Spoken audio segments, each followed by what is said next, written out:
बचपन में घर कोई पक्का एड्रेस नहीं था मेरे लिए। जहां पापा की आर्मी पोस्टिंग होती थी वहीं घर बन जाता था। हर कुछ सालों में हम अपनी पूरी जिंदगी स्टील ट्रंक्स में पैक करते थे।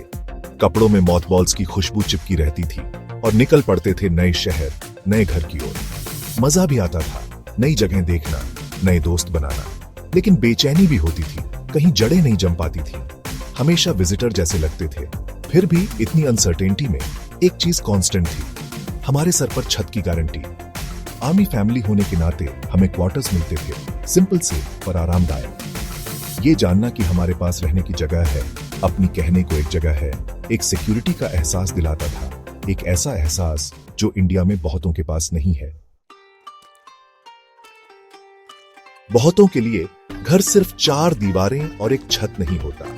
ये एक सैंक्चुअरी होता है, बिलोंगिंग की जगह, जहां आप सच में खुद हो सकते हैं।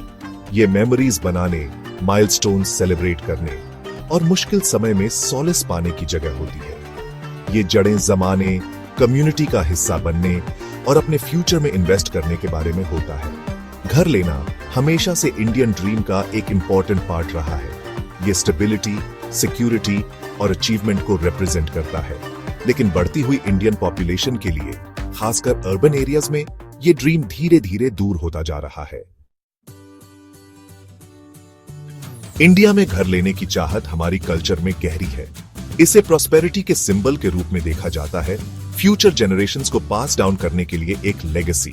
लेकिन रियलिटी ये है कि ज्यादातर इंडियंस, खासकर मिलेनियल्स और यंग प्रोफेशनल्स के लिए घर लेना बहुत मुश्किल होता जा रहा है। बढ़ते हुए प्रॉपर्टी प्राइसेस, कम सैलरीज और बढ़ते लिविंग कॉस्ट्स ने घर लेना बहुतों की रीच से बाहर कर दिया है। आसमान का एक टुकड़ा लेने का सपना अब एक दूर, लगभग इम्पॉसिबल एस्पिरेशन बनता जा रहा है।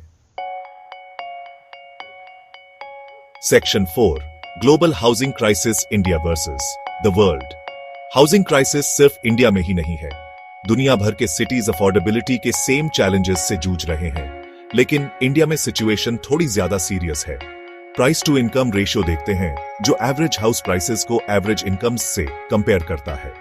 मुंबई में ये रेशियो 30:1 है, मतलब एक एवरेज पर्सन की 30 साल की इनकम एक घर खरीदने में लग जाएगी। दिल्ली थोड़ा बेटर है, लेकिन फिर भी काफी ज्यादा है। इसे वियना या टोक्यो जैसे सिटीज से कंपेयर करें, जहां रेशियोज काफी कम है, जो एक मोर बैलेंस्ड हाउसिंग मार्केट शो करते हैं। Section 5, trapped in a renters cycle, high prices and tough loans. Real estate के हाई कॉस्ट की वजह से बहुत से इंडियंस हमेशा रेंट पर रहने को मजबूर हैं, लेकिन रेंट भी महंगा होता जा रहा है, खासकर मेट्रोपॉलिटन सिटीज में। रेंट अक्सर इनकम का एक बड़ा हिस्सा खा जाता है, जिससे सेविंग्स या दूसरे इंपॉर्टेंट एक्सपेंसेस के लिए पैसे कम बचते हैं। अगर डाउन पेमेंट के लिए पैसे सेव भी कर लिए, तो होम लोन लेना एक और हर्डल है। बैंक्स के स्ट्रिक्ट एलिजिबिलिटी क्राइटेरिया होते हैं, अक्सर हाई क्रेडिट स्कोर्स और सब्सटैंशियल डाउन पेमेंट्स मांगते हैं, जो एवरेज अर्नर्स के लिए मीट करना मुश्किल होता है। Section 6, beyond credit scores, social profiling and the housing market. और भी ज्यादा चिंता की बात यह है कि हाउसिंग मार्केट में सोशल प्रोफाइलिंग का ट्रेंड बढ़ रहा है। लैंडलॉर्ड्स और हाउसिंग सोसाइटीज पोटेंशियल टेनेंट्स को फाइनेंशियल स्टेबिलिटी के अलावा और भी फैक्टर्स पर जज कर रहे हैं।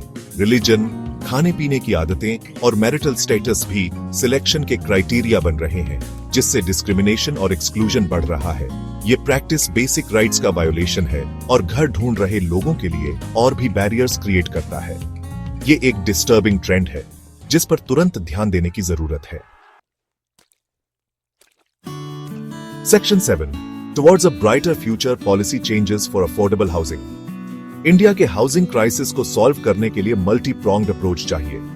गवर्नमेंट को अफोर्डेबल हाउसिंग प्रमोट करने वाली पॉलिसीज इंप्लीमेंट करनी होंगी, जैसे फ्लोर स्पेस इंडेक्स बढ़ाना ताकि ऊंची बिल्डिंग्स और ज्यादा हाउसिंग यूनिट्स बन सकें। साथ ही रियल एस्टेट में ब्लैक मनी को रोकने के लिए स्ट्रिक्ट रेगुलेशंस चाहिए, जो प्रॉपर्टी प्राइसेस को आर्टिफिशियली बढ़ाता है। वेकेंसी टैक्सेस इंप्लीमेंट करने से एम्प्टी अपार्टमेंट्स की होर्डिंग कम होगी और मार्केट में अपार्टमेंट्स अवेलेबल होंगे। हमें एक ऐसा सिस्टम बनाने की जरूरत है जो स्पेक्युलेटिव प्रॉफिट से ज्यादा लोगों की हाउसिंग नीड्स को प्रायोरिटी दे। घर लेने का सपना एक एवरेज इंडियन के लिए दूर का सपना नहीं रहना चाहिए। ये टाइम है कलेक्टिव एक्शन का, ताकि सबको सेफ, अफोर्डेबल और डिग्निफाइड हाउसिंग मिले। आखिरकार घर सिर्फ एक एसेट नहीं है, ये एक बेसिक ह्यूमन राइट है।